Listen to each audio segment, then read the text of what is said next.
James Cook and Jonathan Taylor are looking like they were the best early running back draft values of the year. We reveal our week 4 fantasy running back rankings on today's episode of Locked On Fantasy Football.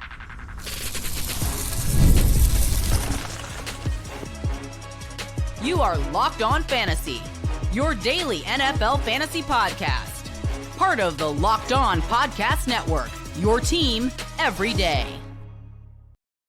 Welcome into the Locked On Fantasy Football Podcast. Thank you for making us your first listen every day. I'm one of your co-hosts, Michelle Magdziuk, and when I'm not doing this, I'm a researcher and fantasy analyst with NFL Network.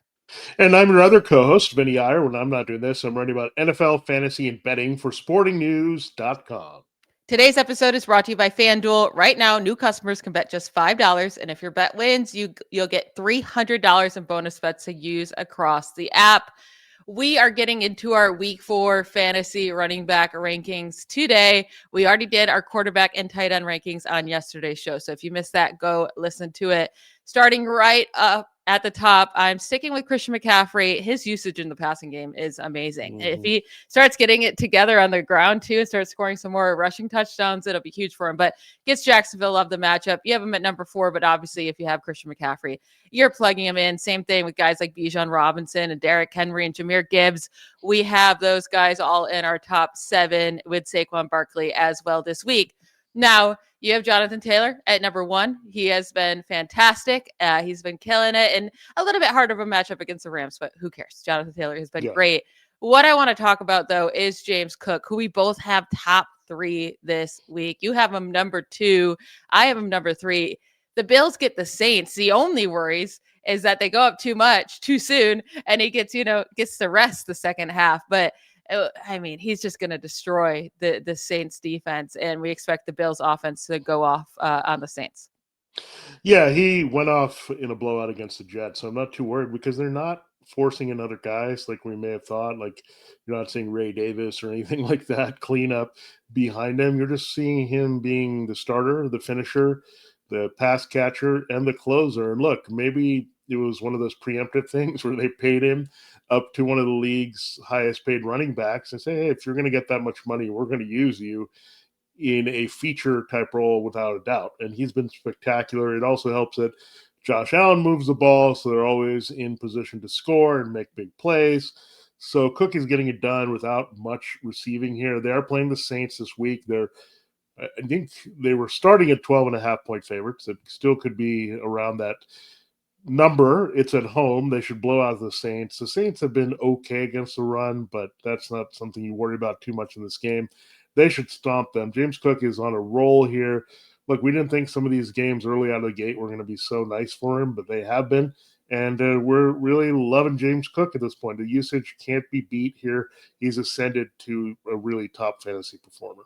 Yeah, and even if the Saints are good efficiency-wise against the run, Christian McCaffrey scored 20 fantasy points against them. Kenneth Walker, 17.5. James Conner and Trey Benson combined for over 20 points in week 1 against them. And this isn't half PPR. So they are still allowing a ton of fantasy points to the running back position. Now, we both have Josh Jacobs as our running back 8. He had a down week last week. It was against the Browns' tough defense. You're not worried about the Cowboys' defense. Plug him back in with confidence. These two guys, though, who we have in our top 10 back-to-back, both of us just opposite flipped. I have Omarion Hampton against the Giants at number 9, and then Jordan Mason at Pittsburgh at number 10. You have it flipped with Hampton at 10 and Mason at 9. But these were not guys that we're expecting to be in our top 10 going into week 4, especially after Hampton's first 2 weeks of the year. But Najee Harris goes down with an injury. We have Aaron Jones placed on IR prior to last week, and Jordan Mason had a fantastic game against the Bengals. Both matchups are fantastic, and I'm excited to start either one of them. Yeah, James Conner's injury is the next guy to come on down is Trey Benson. I mean, these backfields had suddenly belonged to one guy all of a sudden, and this has happened in a couple cases. It will continue to happen in a few other cases as attrition hits around the league. But Najee Harris already was on shaky ground coming in. Then he tore his Achilles. It's been a rough kind of offseason coming over from Pittsburgh to Los Angeles for him, and just a nightmare. And then Aaron Jones, look, we know he was older.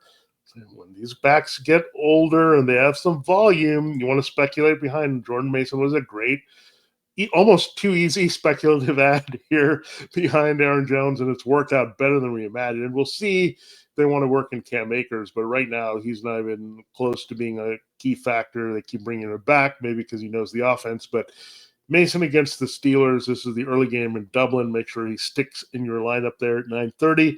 And then Hampton, look, they're playing at 4:05 against the Giants, who will be having Jackson Dart on the other side. But the Giants are terrible against the run. They might be the worst team. They even let Kareem Hunt even wake up as a flex play because he scored a touchdown last week. So this is like a perfect marriage of matchup there, really, for both of these guys, Mason, Hampton. So it might be a race between Mason, Hampton, and Cook, who can have the biggest game this week, especially with maybe multiple touchdowns on the board for these guys. And they're used to doing that.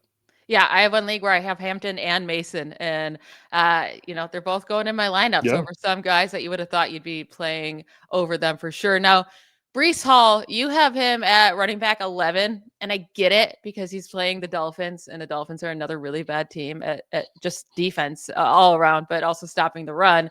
I still have him down at running back 18. I think he's a perfectly playable guy, but I mean, the last 2 weeks have been very, very bad for him in fantasy after a really good week 1. And the issue is that he's splitting the backfield with Braylon Allen, right? Like Allen is taking too much work from him. The work in the receiving game has been mediocre at best. And that's just my concerns. However, they should be able to stay in this game against Miami, keep it close. Game script should be good. And it is a team that you can run against. So I'm fine playing him. I just can't put him as high as you do. Yeah, I just think he's a solid play this week. Yeah, the upside may be a little capped, but I just think the matchup is so good, and I don't know what's going on with the Jets, but they haven't totally committed to Justin Fields if he clears concussion protocol. We love Fields if he plays in this game. I don't know if we like Tyrod Taylor as much, but he can still facilitate the offense as we saw last week with Garrett Wilson. So whoever's the quarterback with Hall, we're going there, but just watch that with Fields this week. Yeah, absolutely. Now, Asthon Jeanty, I have him ranked as my running back 12. And I get it. Maybe if we just took the name off the jersey, I would have him way lower. And you do. You have him ranked at running back 24. I'm going to say this is going to be his breakout game, right? They have to get him going. And they're giving him carries, I guess. It's 17 carries last week, 19 carries in week 1. It was just a low amount in week 2, only averaging 3.1 yards per carry. The line is awful. The bigger issue is he's not getting targets, right? Like he's a good receiving back. I don't get why they're not utilizing him in that area, but I think against this Bears defense that have allowed a lot of points to fantasy running backs outside of last week against Dallas, but still Javonte Williams averaged 7.6 yards per carry against them. It didn't have to do with them stopping him. It's just, he didn't have the opportunities, only 10 carries.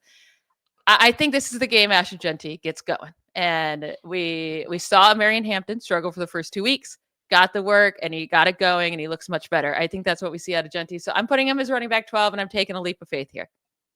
Yeah, I think no young player has been affected adversely by his usage and the way the coaches view him.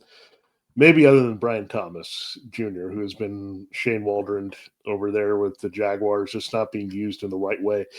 Yeah, Asthon Jeanty should be catching passes, but what's happened is this team's gotten behind in most of their games. They've gotten aggressive with Geno Smith throwing downfield, right? We listened to him go nuts last week with Trey Tucker. It looks like he's going to be a factor in this passing game no matter what, with Jacoby Myers and Brock Bowers. So the problem is that Raiders sold themselves, we're going to run, be this run-heavy team. They've needed to pass because their defense stinks, and sometimes you do that. So it really comes down to the game script a little bit for the Raiders.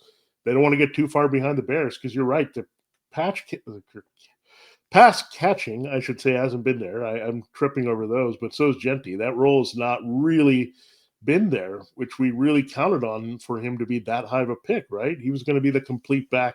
We haven't seen it yet. Maybe we'll see parts of that this week, but regardless, the matchup is too good to ignore, and you got to play him and hope for the best. That's why I have him just inside the RB2. That was intentional there to say, hey, wake up. This is the game to do it. We want to be able to trust you more as an RB1 going forward. Now, to round out our top 12, I have Devin Achane at number 11, and you have him at number 12. The work's not coming on the ground, right? Like the efficiency is Yeah. not there in the ground. He's not getting, and he keeps getting rushing touchdowns taken away, but he's so involved in the passing game. It doesn't really matter, especially if you're in those half PPR leagues. So we're sticking with him in our top 12, even though Ali Gordon is getting some more work. But yeah, he's the running back 7 so far on the season. So he is going to remain in our top 12 for now. We are going to get to the rest of our running back rankings right after we take a quick break.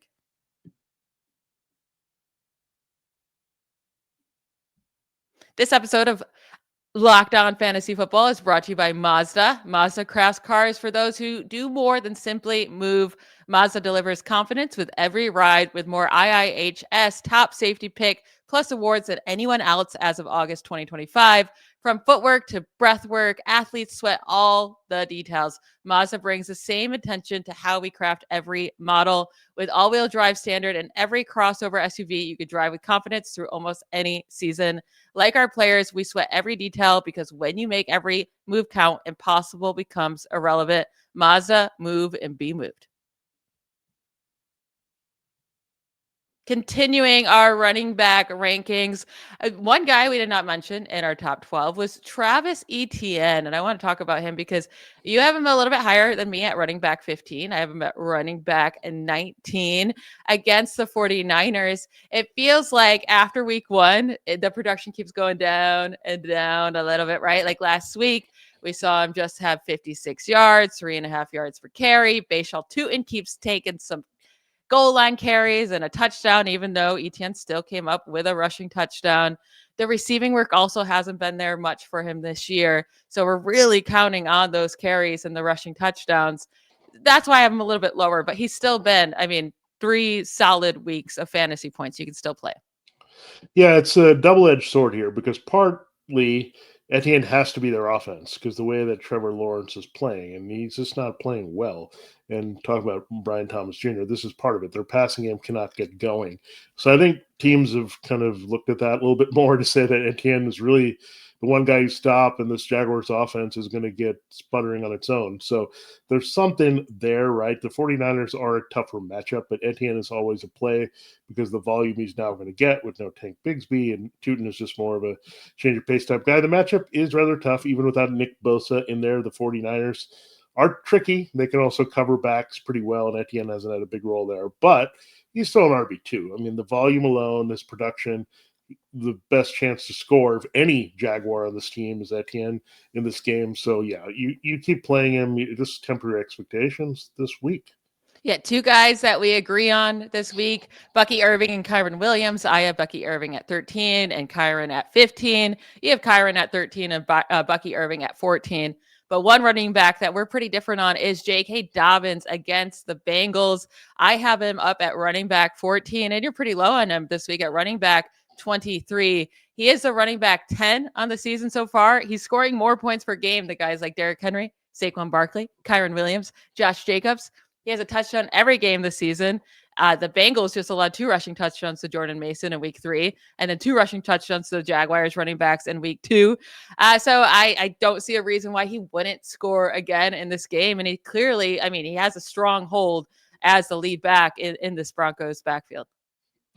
Yeah, maybe I'm overlooking a bit, but I still wanted to make sure I had him in the RB2s, right? It's an ascension for me to put Dobbins this far up. So he's higher than usual for me. So I'm buying more into Dobbins and less into RJ Harvey. This has kind of happened. I've been just feeling awful for the rookies, TreVeyon Henderson, Harvey, Caleb Johnson, by his own doing.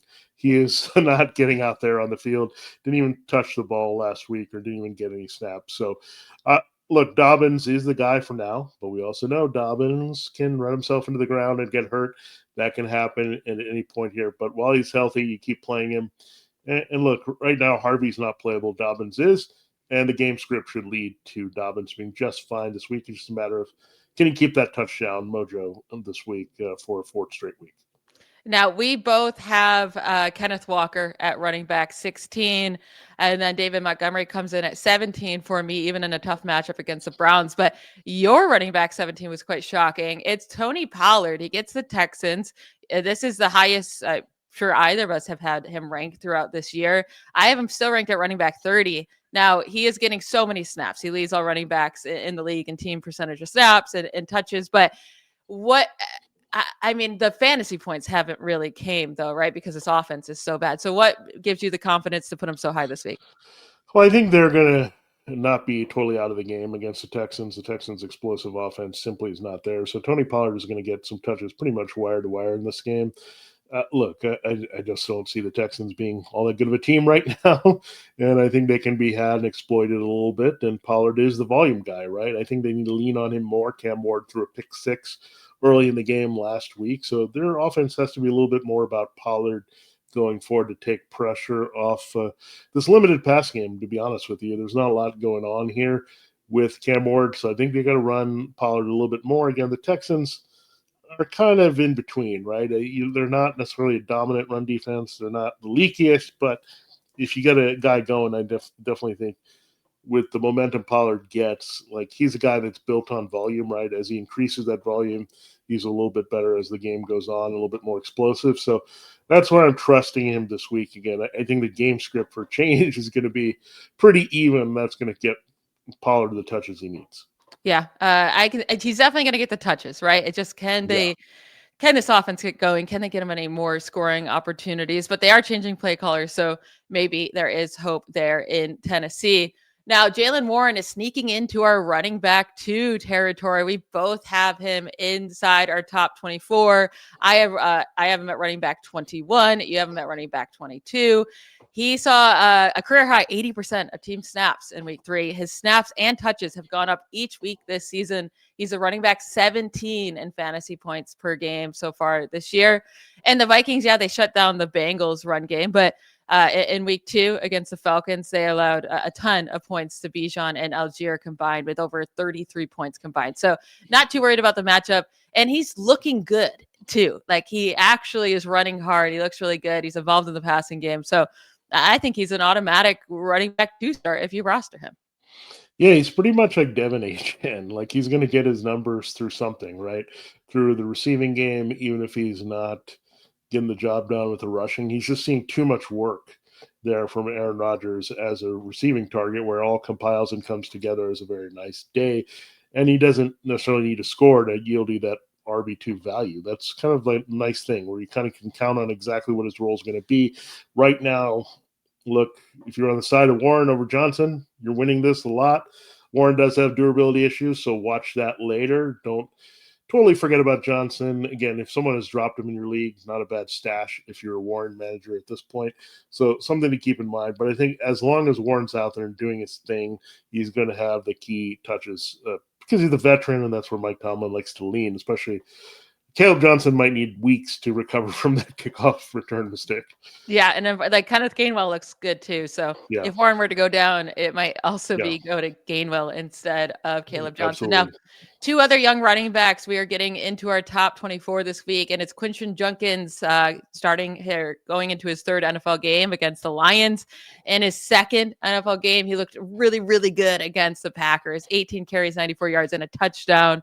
Well, Dylan Sampson was the only other running back on the team to even have a single carry. It was 1 carry for 2 yards. So 95% of the team's rushing attempts in week 3. That is pretty awesome for Judkins to just come in like that and take over the backfield. Love him. And then Trey Benson, he gets the start now that James Conner's out for the year. So we like them both as a top 24 RB play this week. Yeah, and look, they didn't waste time. Judkins came back. He was the man. He was effective last week in evolved matchups against the Packers. But he's just a good runner. I mean, I've seen him at Ohio State. Like, he's a good finisher. He's going to just be strong. I think he's got some of the same Omarion Hampton qualities. He just doesn't have the same type of support. His offensive line is getting a little bit older, but they're still pretty good in the interior, right, in Cleveland. And the other thing, look, we've seen this Skattebo, Dart, Neighbors thing. We need to see one more element of this Browns offense. You've seen Harold Fannin. You've seen Judkins. Now you need the quarterback who's going to be a little bit more dynamic to unlock some more of this offense, because it's not going to happen with Flacco. But the fact that Judkins is producing despite all this is great. And Trey Benson, look, they're going to use him just like James Conner, plug and play here against the Seahawks. If you lost James Conner, where would you rank him? Somewhere between 18 to 23, somewhere in that range. You play Trey Benson as you play James Conner. Everyone's been waiting for this for 2 years. If you've held on to Trey Benson as a handcuff, it's finally his opportunity behind a injured back. Two other guys in our top 24 that we are similar on, Alvin Kamara and Javonte Williams. I have them as my last two in the RB2 range, with Javonte at 23 and Alvin Kamara at 24. You have Kamara at 21 and Javonte at 20. You also have Chuba Hubbard inside your top 20 at 18. I'm a little bit lower on him this week at 25. We are going to get to the rest of our running back rankings, some maybe flex play options. There's some, you got to dig deeper for your running back too. We have some advice for you. So stick around. We'll get to that right after a quick break. This episode, Locked On Fantasy Football, is brought to you by FanDuel Sportsbook. We're almost here at week 4. We'll have the Seahawks at the Cardinals to kick things off on Thursday night. Yeah, hard to believe week 4 is here. And once you get past week 4, you're already at the quarter point of the 2025 season. So what are you waiting for? FanDuel is making sure you're ready for kickoff of all the week's games with a can't-miss offer. Right now, new customers can bet just $5. And if your bet wins, you'll get $300 in bonus bets to use across the app. FanDuel makes every game more exciting, whether you're watching your team or just keep an eye on your fantasy lineup and seeing what they're doing with all their actions. Quick, easy, and the best way to add a little bit more energy Sundays, Thursdays, Mondays, any day you're watching football. So are you ready to play? Download the FanDuel app now by visiting FanDuel.com to get started. That's FanDuel.com to place your first $5 bet. All right, Michelle, we're digging deeper into our running back rankings. And one guy I did not expect to have this low this early in the season is Chase Brown. And I don't know what to do with him. I have him. He fell to the 5th round. And I was like, oh, this is so good. And I don't know. Maybe everyone in the league could foresee that Joe Burrow was going to get hurt. This offense is going to go in the tank. I don't get it. I'm at 25, just outside the RB2s.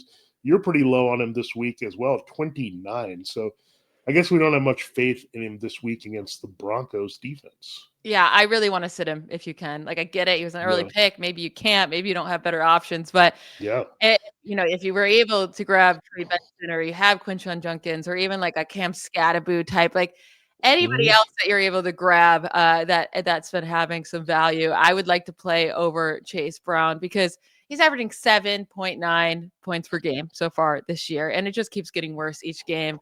His yards per carry, 1.98. I mean, atrocious. He only has 11 targets on the season, and that efficiency is terrible too, for just 43 receiving yards on the year. And the touchdowns just aren't really going to be available in this offense without Joe Burrow. I don't want to play Chase Brown. Yeah, I mean, it's like you need to put duct tape on this offensive line at this point. And that's all they're doing. It's really annoying that they've never really addressed putting it together the right way for this team. This is for Joe Burrow. Keep in mind, Joe Burrow's injury was inside.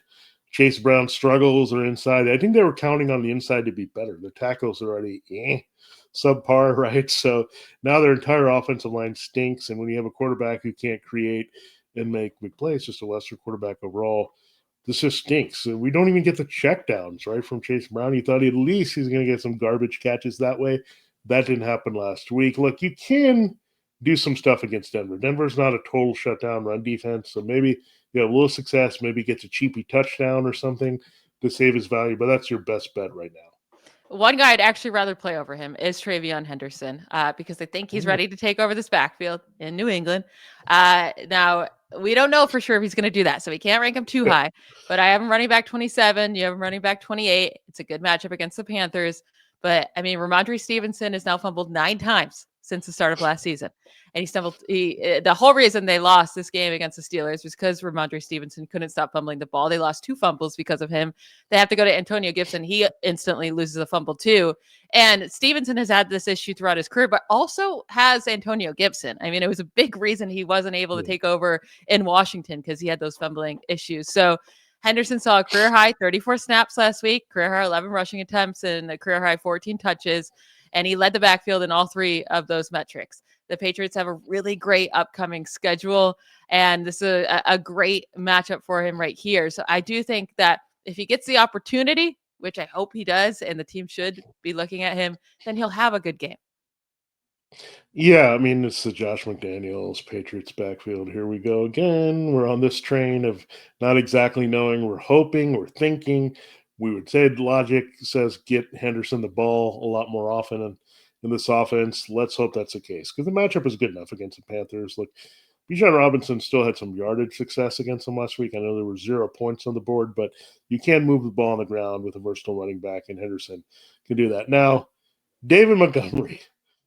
When I was doing these rankings, I was watching him kind of finish off the Ravens at the same time. Like, this is how far ahead we work, folks. Like, we're looking at what's going on here.